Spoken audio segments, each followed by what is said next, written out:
friends, welcome to AS Create. I am Ben, and today I'm going to show you in a nutshell what tools we cannot do without when hanging wallpaper. Grab hold of your painter's fleece first and lay it out on the floor. That way you avoid any mess such as paste stains. To prepare the surface of the wall where you will hang the wallpaper, you first need a spatula. This you can use to scrape off the remains of old wallpaper and get rid of other bumps. If you find any cracks or holes, we recommend that you get rid of these with filler, which you then sand with sandpaper. Depending on the surface, we recommend that you prime the wall with a white wallpaper base. It will ensure that the wall is perfectly absorbent and helps the paste adhere better. A folding ruler will do for measuring the lengths and the wall. An important wallpapering tool is a good craft knife with enough spare blades.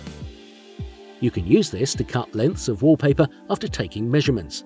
Make sure you always do this on a secure surface. Change the snap-off blade regularly so that you don't fray the wallpaper when you cut it.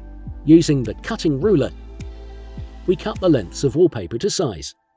The end result must naturally be straight and look beautiful.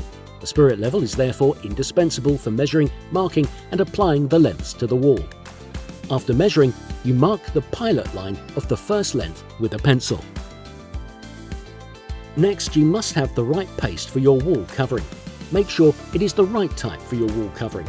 Alternatively, just use our all-purpose AS Universal Cleister. You need a round bucket and a mixing stick to mix the paste. To apply the paste to the wall, you will need a lambskin roller. A paintbrush will do for smaller areas and corners.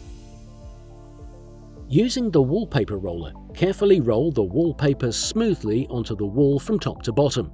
This will give you a good result and push out any blisters. The corners and edges of the wallpaper are pressed down with the wallpaper trowel. Because it is quite hard, make sure you only use it on hard-wearing wallpaper.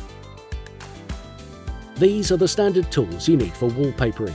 These materials are generally used by anyone who does DIY, and you may already have some of them in your toolbox. There you have it, dear wallpaper friends. That's it for today from our studio at AS Create. So click on and start making your tools work the right way, like hanging your patterned wallpaper.